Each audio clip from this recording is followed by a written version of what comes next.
Hey everybody, Super Squee here, the emotionally unstable gamer channel on YouTube, for some more big list shit. If I can get these damn things to... Okay. I remember being kind of bored watching Thor for the first time, but honestly, this is a pretty good movie. It's nothing super special, but the practical effects they use are nice, and there are a lot of laughs. A lot more laughs than I recalled. I like the casting, and the CGI holds up pretty well for a 7-year-old movie. But that was 7-year-old at March 10th, 2018, so it's an 8-year-old movie now. One complaint, though, every fight would have been better if they had played the Immigrant song. I guess that was my being really stuck on the whole Thor Ragnarok kick.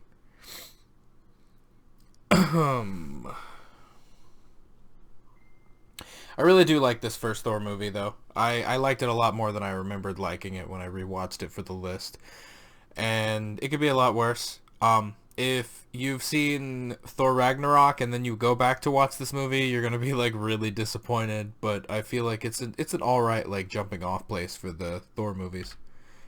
And so we reach 100. So this was the 100th thing that I completed for my list. I'm really proud I made it this far, and honestly, I'm even happier that the first Avengers movie is what became 100. I love this movie. I've only ever seen it twice, and it holds the fuck up. I cried at the end. The love poured into this movie because this was the thing they were always leading up to originally. Mwah. And I put a little heart. I really did enjoy this movie. I know, like, there are so many plot inconsistencies with, like, the MCU, so I feel like you gotta take it for what it is, considering, like, how big their fucking universe thing they've made now is. But, this movie was really great, and I feel like originally maybe they thought this is only as far as they were gonna get. So they kind of, like, went all in-ish. Like, I feel like obviously there's little strands here that they were going to make more after this, but this specifically felt like it was like a pinnacle at the time. Like, that was what they were leading up to. Like, if nothing else got done, at least they made it to here. Which is kind of why I feel like, you know, I know Hawkeye popped up in Thor, but it was like he got kind of pushed in, and Black Widow got introduced in, like, Iron Man shit. But, and then you got Mark Ruffalo as Hulk for, like, the first time. So, like, it's kind of weird if you watch the other movies, but... it's fun. It's fun and I like it. Okay, so, funny enough, so on my post I actually used the Japanese movie poster, which is almost identical to this one, just with really cool font, because it's in Japanese, and it has the roller coaster in the background from the theme park they went to. I'm a sucker for Japanese movie posters. I really love this movie. I feel like I always wait a good amount of time before I watch it again, which makes it much more enjoyable.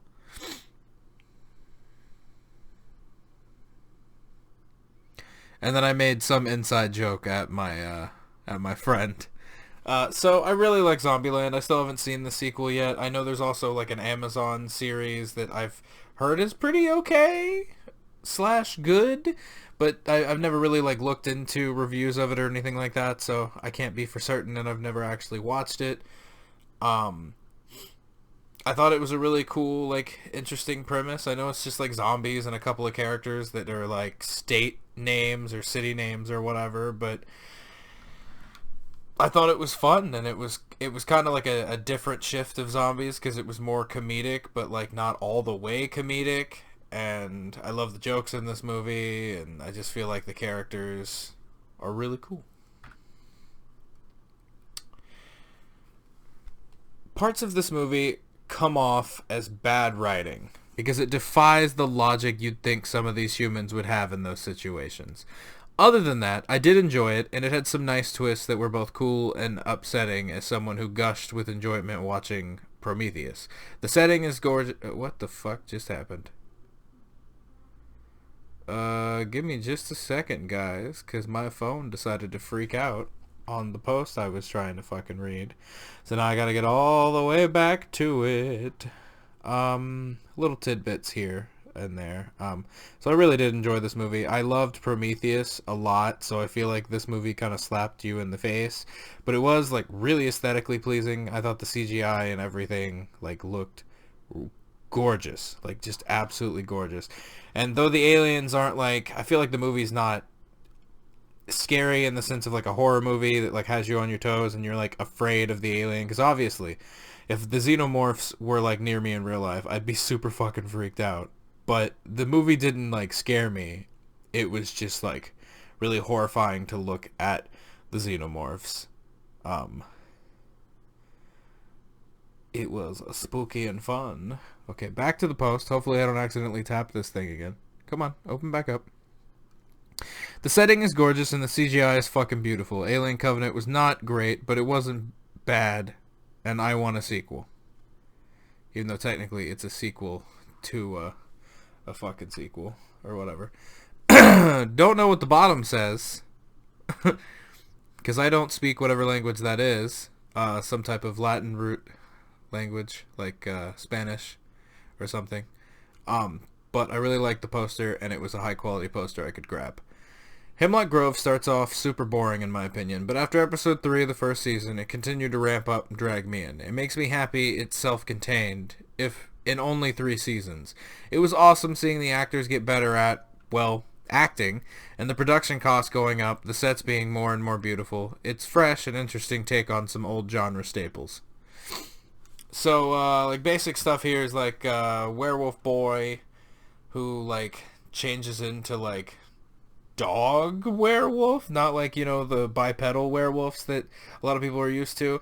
It's like they refer to them as werewolves in this, like they're packs, and they're like Romany, like gypsies Romany,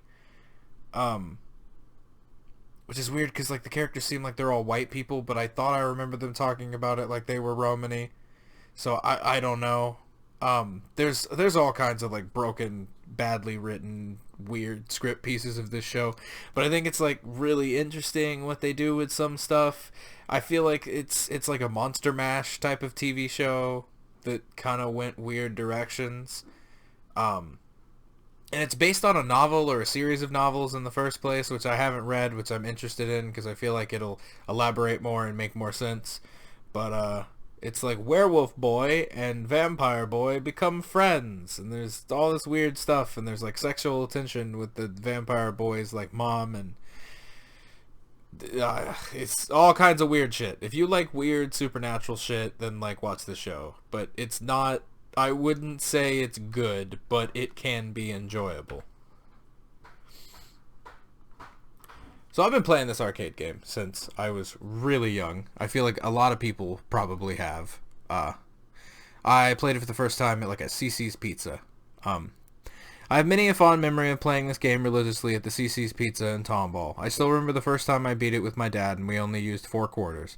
More recently, I went to the arcade near my house and beat it with my mom, and even more recently, I got to play it and beat it again with a friend of mine. I love light gun games, and I just never get bored of Area 51. I actually have a really nice little, arcade around the corner from my house, like maybe like 30 minutes or so, and it's like pay $15 and play everything you want, and they have like a huge collection, and they open another area like off a little ways further from me that they have even more shit, and I want to go up there because they have Primal Rage, and I would love to play Primal Rage on an arcade cabinet. That would be so much fun. But I love this game. It was the first light gun game I've ever played. It doesn't stand up graphically, but it's really cool what they could do at the time. And I found out there's like a different mode that you can unlock on this game that I didn't know about, that I'm wondering if it's in the arcade game itself where you can like play as the aliens technically. I'll have to look into that again, and maybe next time I play I'll go back and like play it as one of the aliens by doing the unlock thing. But fun arcade shooty shoot game. Really not much else to say. So I enjoyed Jessica Jones so much. And I remember I said that I would not be going back over things that I had already watched. So even though this pops up as like Jessica Jones season 2, because that's when I first put this on the list, I have not. I have actually watched season 3 as well, but it's gonna be so hard to get to the other fucking stuff on the list, getting over to those posts. So I'm just gonna read what I posted here, and I'm gonna let it speak for itself. Marvel's Jessica Jones, and in brackets I put spiritual boner intensifies. I really like this show. I honestly think that all the Netflix Marvel shows are pretty great. Even Iron Fist, it is the lesser of all of them, but I did enjoy it immensely, and I hope that they end up bringing these characters forward, at least most of them. At least if they don't bring Iron Fist forward, he kind of went off and did his own thing, and there's a new other Iron Fist, so there's a little leeway there. But I hope the other actors get to return for stuff. Also, David Tennant, like, fucking just killed it as Purple Man in the first season of Jessica Jones. So Soul Calibur time. The original Soul Calibur. I've never played Soul Edge, the game before this, which was, I think it was in arcades, and it was also a PlayStation game. This was originally a Dreamcast game, I believe. It was also an arcade game, and I played the HD re-release on the Xbox 360.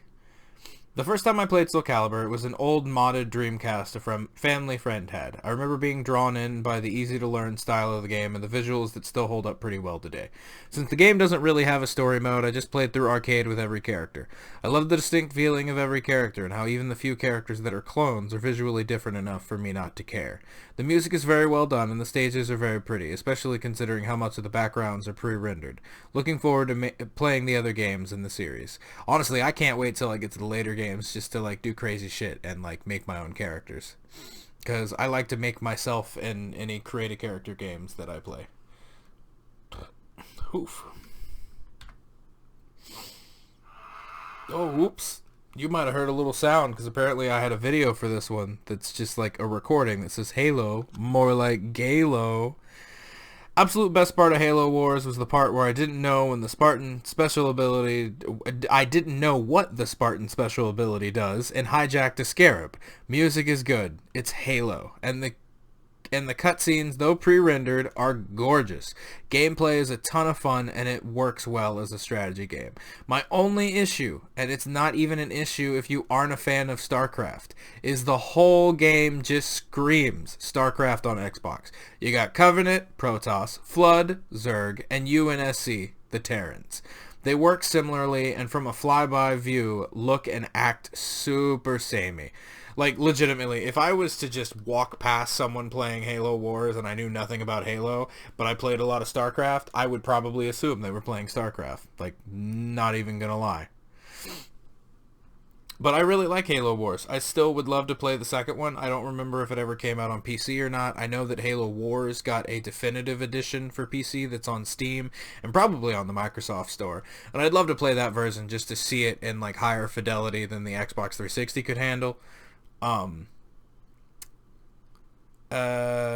it was really interesting to have a strategy game on a console. I know like Command and Conquer, one of them, the newer ones, got put on Xbox 360, but I don't typically see you don't really see strategy games pop up on consoles, and it was kind of cool. They made it work right, and from what I've heard in the past, like StarCraft on the N64 actually played decently well. So, you know, props to these different developers that figure out how to make a strategy game, which is typically, you know, PC bread and butter thing, like super easy to do with a mouse and keyboard for hotkeys. They got it to work on consoles. Like, go them. I'm gonna read the post and then I'll get into this one. My post might say what I need to say. We're going to start with things I didn't like about Prince of Persia 2008. Several areas where you're parkouring, you can't see the things you need to grab really well. The combat is kind of just ass, bouncing between enjoyable and then terribly designed fights. I hate the flying segments because sometimes it isn't clear what direction it wants you to move, and the tiniest pixel will reset a whole sequence. I had several fuck-ups happening because your character wants to help your companion when she doesn't actually need help, and it stalls you in places that reset you to the start of a segment. Now, with that out of the way, holy shit, did I not expect such a fucking gem.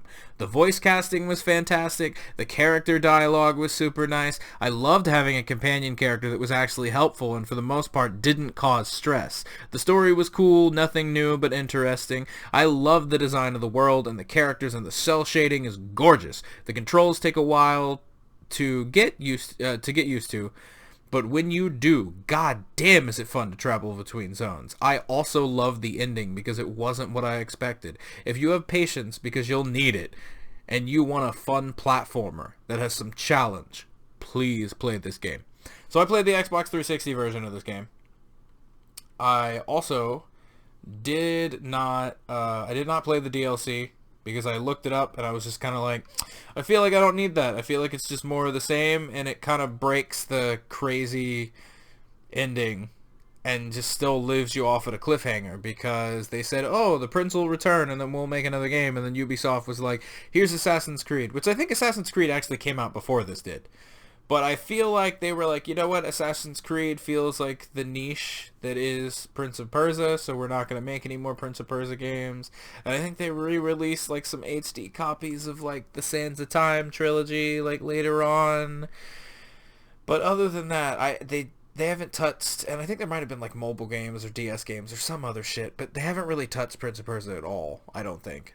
And it makes me sad because I wasn't a huge fan of Prince of Persia, but I thought this game really stood out and was super cool. And I liked the design, and I think the art style was like absolutely incredible. Like, this game made me want to rip my hair out, but at the same time, it was so much fun, and it was probably the most engrossing time I had with a game in a long time at that point.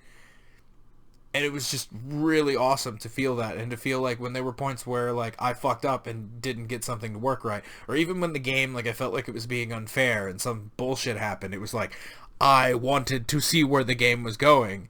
Just from a visual standpoint, I wanted to see the visuals of the game. So I just kept pushing through and kept pushing through, because this game, if nothing else, the music and the art direction are just so fucking incredible that it is worth playing through for that and only that, if nothing else keeps you hooked.